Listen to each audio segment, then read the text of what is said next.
نماز میں خشوع کیسے؟ نماز میں بھول جاتے ہیں، نماز میں دل نہیں لگتا، نماز میں کیسے خشوع کریں؟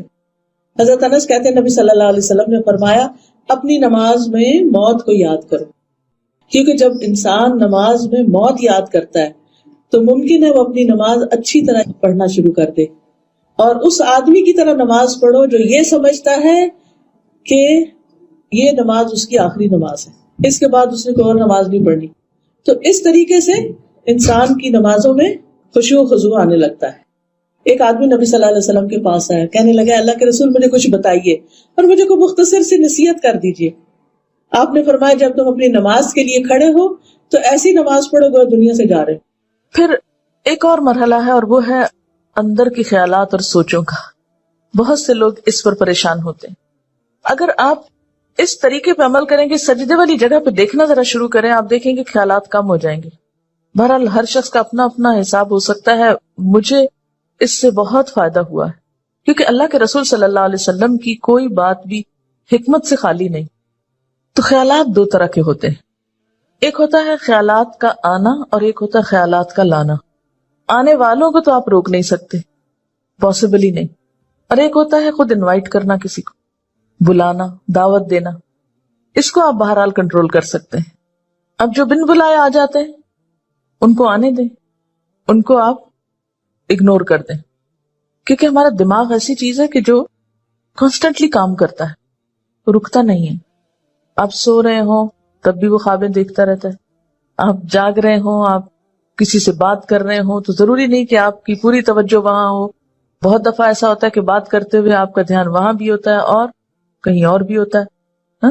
تو ان تمام چیزوں پر جو خیالات تو خود بخود آ رہے ہیں وہ آتے رہیں گے، اس کو نہیں آپ روک سکتے. مثلا کانوں کے اوپر تو آپ کیا کرتے ہیں، ہاتھ رکھ سکتے ہیں، آنکھوں کو بند کر سکتے ہیں، زبان بند کر سکتے ہیں، لیکن دماغ کے خیال کا کیا کریں؟ کوئی ڈھکنا نہیں دے سکتے، کوئی سوئچ نہیں آف کر سکتے. وہ تو خدا نخواستہ آف ہوا تو پھر تو گئے، آن نہیں ہو سکتا پھر. اب یہ بڑی مشکل ہے. اس لیے ان کے پیچھے نہ پڑیں، ان کو زیادہ سوچیں نہ، ان کو اہمیت نہ دیں، ان کو اپنے اوپر حاوی نہ ہونے دیں، ان کا تذکرہ نہ بہت زیادہ کریں. کہ کچھ لوگوں کو میں نے دیکھا وہ ہر ایک کو لے کے بیٹھ جاتے ہیں، میں کیا کروں، میرے تو خیال بہت آتے ہیں نماز میں.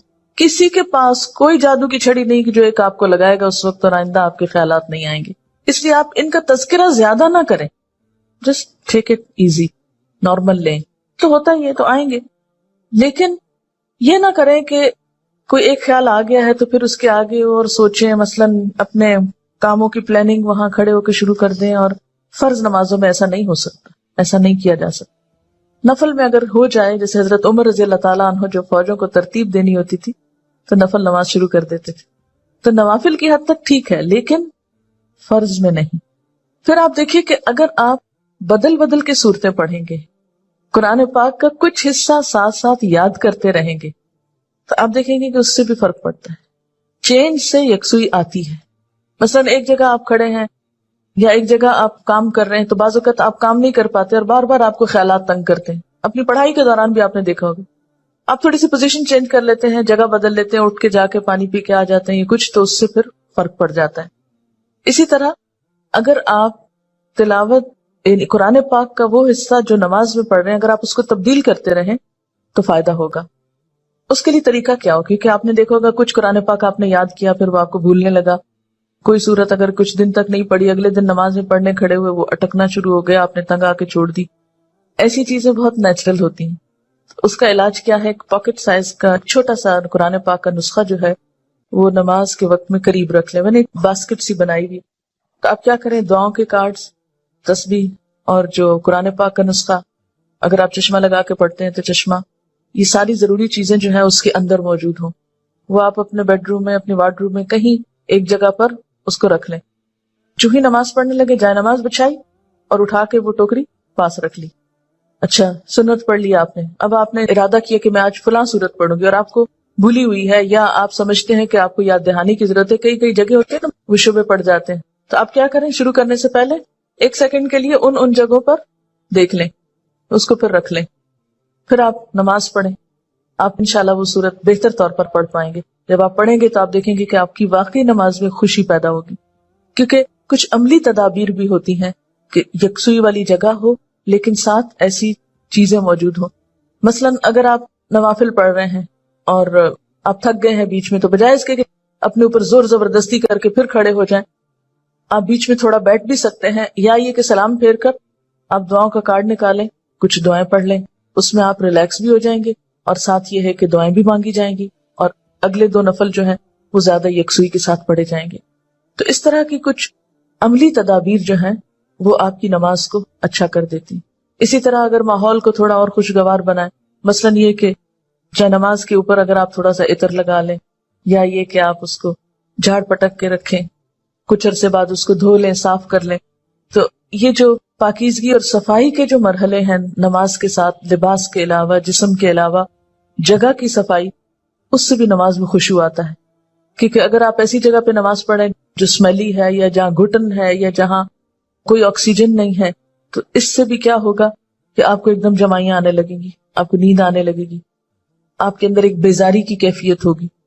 تو کن چیزوں سے پھر بچنا ہے؟ مثلاً نمبر 1 ہلنا نہیں، نمبر 2 مختلف سمتوں میں جھکنا نہیں.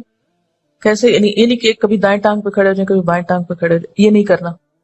ٹھیک ہے، اگر شروع میں آپ کو بہت لمبی نماز کی عادت نہیں تو مختصر پڑھنا شروع کریں، لیکن ہلے بغیر. کپڑوں کو بار بار سمیٹے نہیں، نہ ان کو جھاڑیں. ایسا دوپٹہ یا ایسا لباس نہیں پہنے کہ جو بار بار گرے اور بار بار آپ اس کو سمیٹنے میں مصروف ہوں. پھر اسی طرح جائے نماز کو درست طریقے پہ بچھائیں. یہ نہیں کہ نماز کے بیچ میں ہی آپ اسے ٹھیک کرنا شروع کر دیں. ایسی جائے نماز پہ کھڑے مت ہو کہ جو ہر دفعہ میں اکٹھی ہو جائے اور ہر دفعہ میں آپ اس کو سیدھا کر رہے ہیں. جس چیز پر آپ نماز پڑھتے ہیں اس کو بھی درست کرنے کی ضرورت ہے، وہ بھی مددگار ہے. اسی لیے آپ صلی اللہ علیہ وسلم نے نماز کے وقت سامنے نقش و نگار اور جائے نمازوں کے اوپر نقش و نگار اور ان چیزوں کو ناپسند کیا ہے، کیونکہ یہ بھی نماز میں خلل انداز ہوتے ہیں. پھر اسی طرح تن کے بھی نہیں کھڑے ہونا چاہیے، یعنی بہت اکڑ کے نہیں کھڑے ہوں، بلکہ نارمل نیچرل ریلیکس طریقے سے کھڑے ہوں. پھر اسی طرح نماز میں جمائیاں لینا اور لیتے چلے جانا نہیں، ان کو کنٹرول کریں. اسی طرح جلدی جلدی کرنا، کیونکہ خشوع کیا ہے؟ سکون.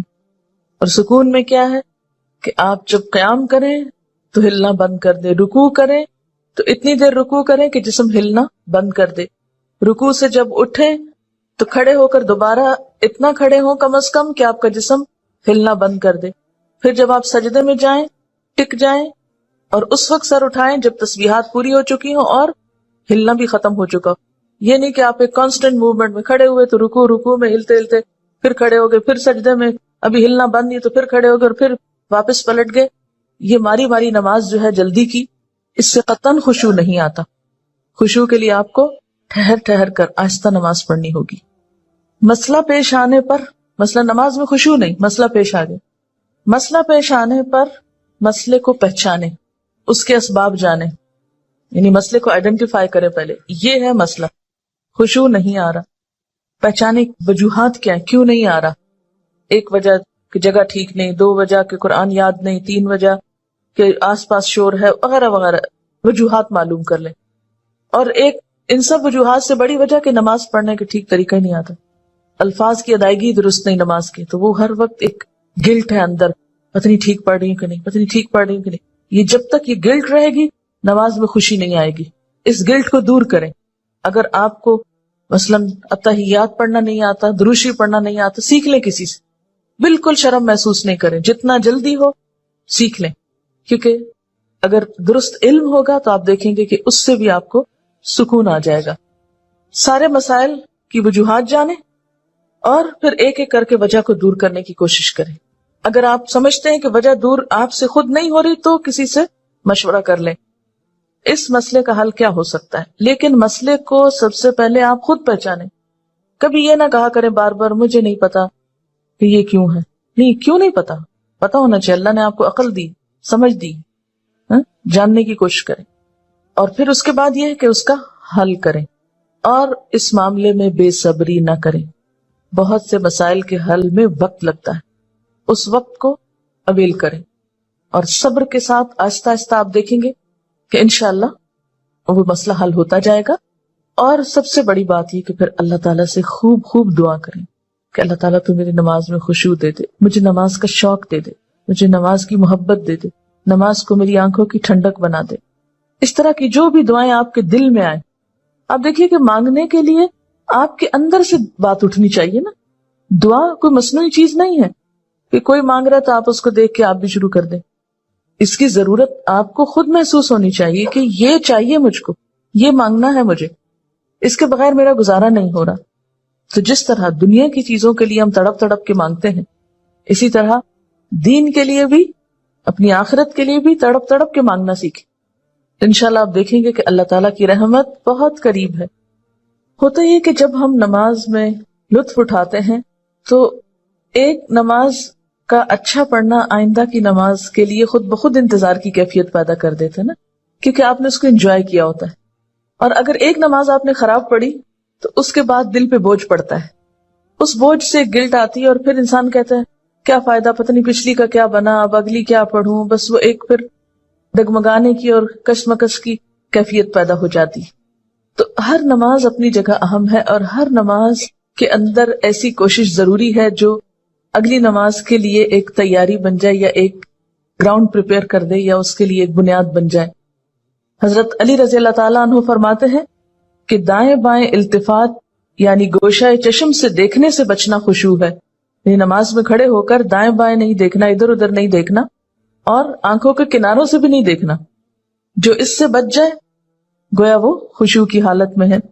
حضرت عطا فرماتے ہیں کہ بدن کے کسی حصے سے نہ کھیلنا خشوع ہے. یعنی نماز میں بے وجہ کھجانا یا کپڑے ٹھیک کرنا، ہلنا جلنا، آگے پیچھے ہونا، کبھی ٹانگ اٹھانا، کبھی انگلیاں مروڑنا، کبھی کچھ کرنا، کبھی ایک ٹانگ پہ بوجھ ڈال کے کھڑے ہو جانا، یہ سب چیزیں خشوع کے خلاف ہیں. حضرت ابو ذر رضی اللہ تعالی عنہ سے روایت ہے کہ رسول اللہ صلی اللہ علیہ وسلم نے فرمایا، اللہ تعالیٰ نماز کے وقت اپنے بندے کی طرف برابر متوجہ رہتا ہے جب تک وہ دوسری طرف التفات نہ کرے. یعنی بندہ جب رب کی طرف متوجہ رہتا ہے تو رب بھی بندے کی طرف متوجہ رہتا ہے. جب وہ دوسری طرف التفات کرتا ہے یعنی گوشہ چشم سے دیکھتا ہے تو اللہ تعالیٰ اس سے رخ پھیر لیتے ہیں. یعنی آپ کا دھیان اگر اللہ کی طرف رہا تو اللہ کی توجہ بھی آپ کی طرف. جو ہی آپ نے ادھر ادھر منہ کیا، توجہ کی، اللہ نے بھی اپنا رخ پھیر لیا. نبی کریم صلی اللہ علیہ وسلم نے حضرت انس کو حکم دیا کہ اپنی نگاہ اس جگہ رکھو جس جگہ سجدہ کرتے ہو، اور یہ کہ نماز میں دائیں بائیں التفات نہ کرو. یعنی نماز کو خشوع کیا ہے؟ نگاہیں سجدے کی جگہ ہوں. اگر آپ اس عمل میں کامیاب ہو جائیں تو یقین مانے آپ کی نماز میں خشوع آ جائے گا. بہت سے لوگ یہ سمجھتے ہیں کہ شاید آنکھیں بند کر کے نماز پڑھنے سے زیادہ خشوع آتا ہے، جو کہ غلط فہمی ہے. ایسا کرنا پسندیدہ بھی نہیں. لگتا بہت آسان ہے کہ کچھ چیز نظر نہ آئے تو ہمارا دھیان زیادہ اللہ کی طرف ہو جائے گا، لیکن آج آپ نماز میں تجربہ کر کے دیکھیں، جو لوگ آنکھیں بند کر کے پڑھتے ہیں وہ آنکھیں کھول کر سجدے کی جگہ دیکھنا شروع کریں. اس میں یہ ہوتا ہے نا کہ جب ہم بچپن سے ایک طریقے پہ نماز پڑھ رہے ہیں، کبھی کسی نے ہمیں ٹوکا نہیں، کیونکہ ہم سب سے زیادہ مائنڈ اس وقت کرتے ہیں جب کوئی ہماری نماز کی اصلاح کرنا چاہے. عام طور پر اگر آپ لوگوں کو کسی بھی چیز سے روکیں تو وہ اتنا نہیں برا مناتے، لیکن اگر نماز کے بارے میں تھوڑی سی بات بھی کر دے تو ہائپر سینسٹیو ہوتے ہیں، غصہ کرتے ہیں کیوں کہا، یا یہ کہ نماز کا طریقہ درست نہیں. اگر اس میں کسی نے تھوڑی سی بھی مداخلت کر دی تو ناقابل برداشت. تم ہوتے کون ہو مجھے کچھ کہنے والے. اس لیے عموماً لوگ اپنی عزت بچانے کو دوسروں کو چھوڑ دیتے ہیں. ٹھیک ہے جو چاہیں کریں، پھر کیا ہو سکتا ہے. جب کسی کو خود پرواہ نہیں، جب کوئی خود اپنی اصلاح نہیں چاہتا تو آپ کیا کر سکتے ہیں کسی کے لیے. اور بعض اوقات انڈائریکٹلی 20 بار سمجھانے کے باوجود بھی لوگ اپنا طرز عمل نہیں بدلتے. تو یاد رکھیے کہ جب تک طریقہ درست نہیں ہوگا خشوع نہیں آئے گا. تو خشوع لانے کے لیے نمبر 1 کہ سنت کے مطابق نماز پڑھنے کی کوشش کریں، اور اس میں سجدے کی جگہ پہ دیکھنا شروع کریں.